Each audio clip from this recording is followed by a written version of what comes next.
The SEC is launching a fraud unit. Are they about to target Memecoin scams with rug pulls and insider trading? And the ECB, the European Central Bank, is looking to launch blockchain payments. Of course they are. And Senator Haggerty's stablecoin bill gets Democrat support. I'll give you the details. Let's get into it.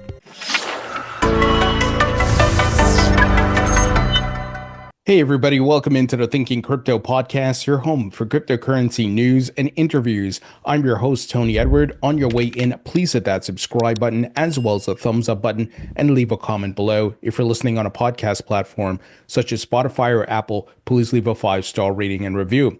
Folks, we have more narratives coming out from the Fed. So here they said today the possibility of slowing down quantitative tightening is not just about the debt ceiling, but also because the Fed does not want to overshoot. So notice the narrative that's forming here, guys. Slowing down quantitative tightening, and then of course they're going to stop it, right? We've been talking about this over the past 2 years, that they will eventually go back to full money printing, which is quantitative easing. And we saw they pause rates, then they started cutting them, and now they're talking about wrapping up quantitative tightening. So I hope you see the transition, and this is of course very good for risk assets. Eventually they're going to go back to buying securities like they've done in the past. They're going to print money as they raise the debt ceiling. They're going to go back to the status quo because this is the fiat currency system. And once you understand this, guys, you know how to position yourself in assets. Now, that doesn't mean you put all your money in assets, but you put a good amount because you want to outpace the debasement and the inflation from all the money printing they do, right? And of course, you can invest in the stock market, in the NASDAQ, S&P 500. You can invest in gold. You can invest in real estate. But nothing moves like crypto. It's, as billionaire Paul Tudor Jones said, this is the fastest horse in the race. So that's why he took a big bet on Bitcoin and crypto. That is why majority of my asset holdings are in crypto, and it has been outpacing all other asset classes. Bitcoin is the best performing asset over the past 10 to 15 years, guys. The numbers don't lie. So I hope you see what's happening here. And this is going to happen globally. All the central banks are going to go back to money printing because that's the fiat system. And we're waiting for Bitcoin to show more confirmation and strength and the breakout of this consolidation zone it's been in, right? We've been seeing fake outs. Both the bulls and bears have been getting faked out, and it's been really boring. And a lot of people are getting discouraged, right? They're in their feelings. This bull market sucks. It's over. And that's the perfect setup for a reversal. I've seen it many times. I've been here in 2016. So analyst Rec Capital shared a chart saying the Bitcoin post-breakout retest of the monthly bull flag is successful thus far. Price is performing the key technical steps to confirm the bull flag breakout so as to set itself up for trend continuation going forward. Approximately $96,700 needs to hold. So we want to close above that this coming Sunday. So things are moving ahead, guys. And as I shared in yesterday's podcast, Bitcoin on the weekly chart, its RSI is showing a breakout very soon. So you got the macro backdrop setting up with the DXY collapsing, global liquidities on the rise, the Fed talking about stopping quantitative tightening, and then the charts are in alignment, guys. And then, of course, the government is in alignment, being pro-crypto. So I'm expecting a monster rally come March into April. I think people are going to be surprised because many have already given up. They've lost hope because they're not looking at data. They're not looking at the facts. They're looking at their emotions. Oh no, the price is down. I'm tired. I'm bored. This thing sucks. I want to give up and run away. But that is when the market flips on them. And this is why you do not invest with your emotions, guys. And I've often told you that if you are bothered by the price action, don't look at your portfolio. I have not looked at my portfolio for the past 2.5 weeks, guys, because I know it's down. It's not doing anything. So why am I going to torture myself looking at it every day? I don't do that. So I've learned my lesson over the years, how to navigate the market and handle these moments. And guys, I just see the perfect setup here for another monster rally. So be patient. All right, we got big news coming from the SEC. So the SEC launches a new unit focused on protecting investors against fraud in crypto and AI. This is very good. The agency announced the new unit on Thursday, today, of course, calling it the Cyber and Emerging Technologies Unit, or C2, CETU. Laura Dillard, who has been at the SEC for several years with various roles in enforcement, will lead the unit. So guys, this is great news because we saw Hester Peirce form the Crypto Task Force, which is working with the crypto industry and the government to help get clarity and not to have regulation by enforcement anymore. That's what Gary Gensler was doing. And notice what Gary Gensler was doing. He was attacking good actors while letting the bad projects flourish, right? Because his agenda was to slow this thing down, collapse it as much as possible so that his Wall Street banking buddies can come in and take over. And he let FTX crash. He let Celsius crash. He let all these projects, BlockFi and so forth. They did no investigations, but he was busy suing Coinbase, suing Kraken, exchanges that were trying to work with the SEC. But that was, once again, part of the whole plan. But now the SEC, the ship is being righted here with a new SEC chair on his way, Paul Atkins, who's pro-crypto. Obviously, Hester Peirce, crypto mom, Mark Ueda as well, who's the acting chair right now. They're trying to put things in order. Now, what we could see, guys, they may go after some of these meme coin scams. Now, not all meme coins are scams. So we got Dogecoin, Pepe, and some of these that have been around for a long time. They have a developer community. They have an actual community that, is behind the token. Merchants accept the tokens and so forth. But then you have Pump Fun, where these bullshit meme coins get launched and they end up rugging people. And some of these scam artists are going to people like Javier Milei and some celebrities, getting them to launch these things, tweet out about it, and then they rug the investors. We can't have that. As I've said before, that is giving a lot of bad press to the market. It's giving a bad impression to new people coming in, like, whoa, what's happening here? These guys just stealing money, and they're missing the bigger picture of what blockchain technology is being used for. So we got to put a stop to this. And as I've said before, I believe people can invest in meme coins if they want, but we need to put the guardrails in place and make sure they're educated that this is like gambling or playing the lottery, and the guardrails so that people are not getting rug pull and causing all types of problems for many different people. So I like this, guys. It's a healthy balance because you got the Crypto Task Force doing a lot of great work, and then you have this fraud unit that's going to target bad actors. Now, what's interesting, Brian Armstrong, CEO of Coinbase, of course, the largest exchange in the US, he tweeted out about meme coins yesterday. I'm not going to read through the whole thing because it's very long, as you can see here, but I want to highlight just an excerpt from it. He says, some meme coins have clearly gone too far lately to the extent people are insider trading. This is illegal, and people should understand that you will go to prison for this. In every crypto cycle, there is a get-rich-quick crowd that comes and goes and learns this lesson the hard way. Don't break the law. Don't try to get rich quick. You should get rich by contributing real, lasting value to society, or at least be trying. It's not easy. So he's spot on here, and he says a lot more, of course, but I wanted to highlight that this insider trading stuff is breaking the law, and I think a lot of people are going to start to feel the repercussions of this, and let's see if the SEC decides to target some of these. I think they will, honestly, because this is getting out of hand, and if I love crypto, I love blockchain technology, it's going to be the future, but I do not love what's happening here with this meme coin scams and rug pulls and much more. Now, more news around the SEC. Eleanor Terrett of Fox Business highlighted the following. She says, according to a source that recently spoke with the SEC, the agency is very, very interested in staking, even asking industry for memo detailing the different types of staking and their benefits. This source expects to see some kind of agency guidance on staking in the near future, as it's a topic they're engaging enthusiastically on.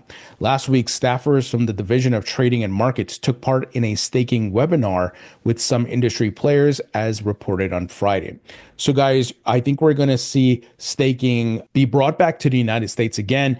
We know there's been a lot of shutdown of staking services, under the Gensler regime, but I think Hester Peirce, the Crypto Task Force, they're going to get this right. And I expect to see staking added to the Ethereum ETF ETF. And I think that's going to help bring more inflows into ETH because having that yield, that reward is a strong incentive. So this is great news, guys. And all of you should be able to stake your crypto, earn your rewards. And obviously we need the SEC to make sure that the companies that are offering these things, that they are doing it right. Now we got news that more bipartisan support for Senator Hagerty's stablecoin bill, the Genius Act, is here. Senator Hagerty, of course, is a Republican, and he introduced that amazing stablecoin bill. I think it's the best to date. And Maryland Senator Angela Also Brooks has just signed on to co-sponsor the bill, making her the first banking GOP Democrat to join, says Eleanor Terra to Fox Business. The other Democrat to co-sponsor is Senator Gillibrand. And we know she's pro-crypto. She's been working with Senator Lummis. So guys, they're going to get stablecoin legislation through. And part of the reason is this is about the dollar reserve currency status, in addition to updating payments and allowing this industry to boom. But here's a great chart from Nick Carter.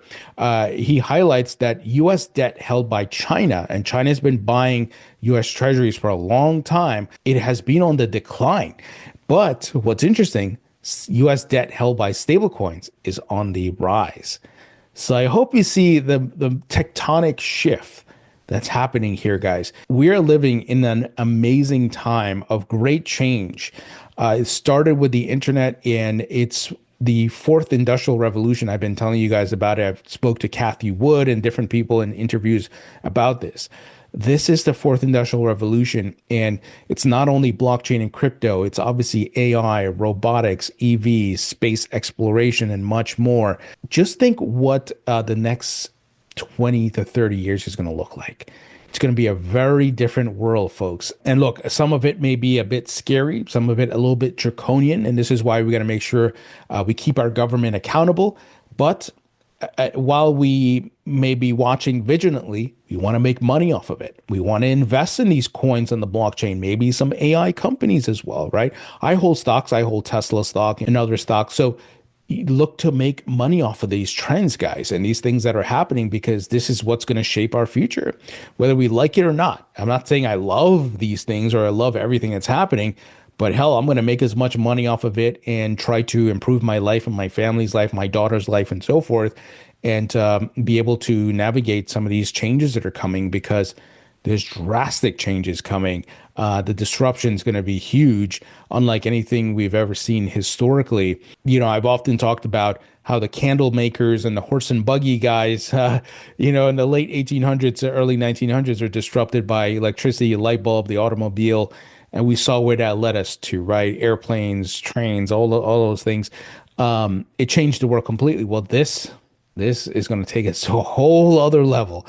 Because you're going to see robots doing a lot, and some of them will be in our homes, and AI being a big part of the fabric of our society and our life. And blockchain, thankfully, is here to help maintain the sanity among all these things and control over some of these things, because if you make sure the AI, the robots are powered through blockchains, they can bypass certain controls and setups and so forth and guardrails. So anyway, let me get off my soapbox on that, but I hope you guys see what's happening here. Major tectonic shift happening in the world with all these technologies and money changing. And I think we're at the moment of another Bretton Woods with stablecoins, Bitcoin, digital stockpile. I mean, just think about all the things that are on the table here. It's pretty incredible. Guys, a quick word from our sponsor, and there's actually big news around our sponsor, and that is BitGo, which is one of the top tier crypto custodians. They're working with some of the biggest firms in the industry, guys. 21 Shares, which is an ETF issuer, Pantera Capital, that's Dan Moorhead's hedge fund, Swede, a token project, Bitstamp Exchange. And the big news for them is that BitGo and Copper enable clients to trade on Deribit with off-exchange custody and settlement. So BitGo continues to expand and do great things. They're headed up by Mike Belshie, who's a Web 1.0 and 2.0 legend. I've had him on the podcast many times. So you continue to see them innovate and build great products. And also, they are now the first U.S. qualified custodian to offer institutional grade Bitcoin staking rewards. This is through CoreDAO. I remember interviewing the founder of CoreDAO, talking about how they offer this. So Pretty amazing stuff. And BitGo also has a retail platform that allows you to buy, sell, trade, and stake crypto. And of course, you get top of the level crypto custody solutions and safety.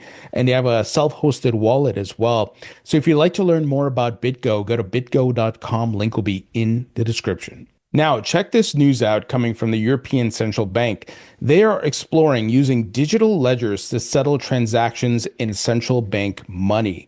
So over the years, we've heard about CBDCs, central bank digital currencies, and how these different central banks are going to use different digital currencies.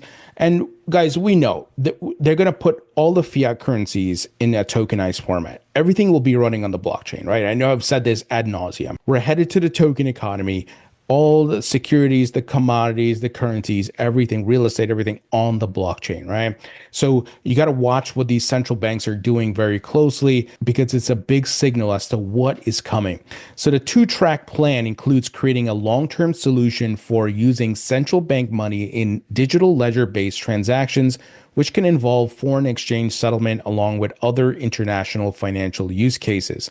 The endeavor attempts to augment a European market for digital assets. Guys, as I just said not too long ago, a tectonic shift is happening, major change in the world and how the economy and governments are going to be run in the future. And obviously, we see Elon here in the United States via Doge looking to put government spending on the blockchain. Everything will run on blockchain. And that's what a lot of people are missing. They get caught up with headlines. This is a Ponzi. This is a scam. Oh, it doesn't look like a stock. Well, at one point, stocks didn't exist, my friend. This is a paradigm shift. For the first time in history, you get to have access and hold that token on that respective blockchain. And the token is needed on the blockchain to grease the wheels, to pay for the transactions and get things going. And you can even go build on that blockchain if you want, or you could simply hold a token or do both, right? But this is the concept many don't understand because they're so programmed to think a certain way and not realize all of us here are a speck in the timeline of history, and things will continue to evolve and change. And we have to make sure we have an open mind to understand what is changing. And of course, like I said earlier, take advantage of it and make money. That's what we're here for. We're not here to play around because this is an opportunity of a lifetime.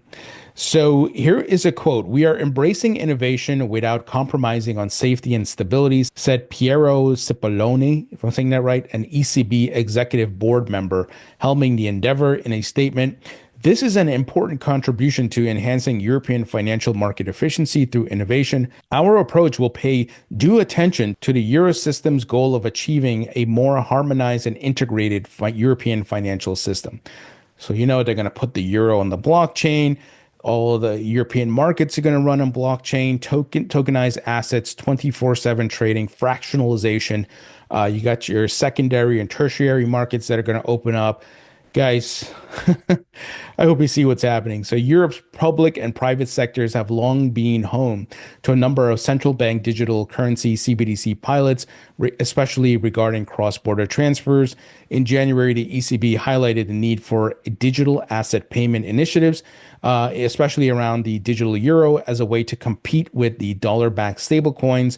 And remember, the EU passed crypto regulations with the MiCA regulations. So they're ahead of the curve on the United States here. But of course, the United States has the world reserve currency and the largest capital market. So that's what's at least helping it to stay the course. And obviously now we have a pro-crypto government with the regime change with Trump, new SEC chair, new CFTC chair, new Secretary of Treasury. You got a White House crypto czar. So guys, things are moving in the right direction. And I often say, these things are not making the biggest headlines. You don't see it on Fox, you don't see it on CNBC or CNN, wherever you get your news. And you have to do your research. You have to pay attention, right? Forget about the sensationalized headlines. What are these people doing? And all signs point to adoption of blockchain and crypto. And count yourself lucky that you recognize what's happening here. I read the comments online from different people of different walks of life under different videos and so forth, and you see some are completely ignorant. And some, their mind has already been warped by like mainstream media. Oh, this is a Ponzi. Ha ha ha. Yeah, this is a scam. All of it is a scam, right? The other day, I replied to one person. I said, "Have you ever read the Bitcoin white paper?" Crickets. No, I haven't read it, right? They haven't gone that extra step. You're just reading headlines, and many are going to miss it. But this is the nature of markets. Those who are curious and educate themselves and take the time to research are going to benefit, guys. So, as mentioned at the beginning of the podcast, the next leg is coming of this bull run. And I think a lot of people are going to be surprised. It's going to be a face melter, even stronger than what we saw in Q4. So be prepared, my friends. Folks, that's the news. Let me know what you think. Leave your thoughts and comments below. Hit the thumbs up button. Guys, a great way you can support me in the podcast is by subscribing to my free email newsletter. It's 100% free. It's on Substack. Check out my book, Rethinking Crypto. It's available in paperback and digital on Amazon. And also, if you want to enhance your crypto knowledge, check out my new course at mycryptocourse.com. This is a comprehensive course that covers every aspect of crypto from A to Z. Best of all, what makes it unique that no other course out there offers, it includes expert commentary. All those people I interviewed over the years, I had them answer questions for you guys. They talk about every aspect of crypto, breaking it down for you. So you're hearing from founders, CEOs, institutional investors. Once again, no other course offers this. And it's a one-time fee for lifetime access. Go at your own pace. Share to log in with your friends and family if you want. And it's packed with a lot of value. Videos, downloadable materials, full write-ups, of course. So if you'd like to learn more, go to mycryptocourse.com. Guys, thank you for watching and listening. I appreciate you all, and I'll talk to you all later.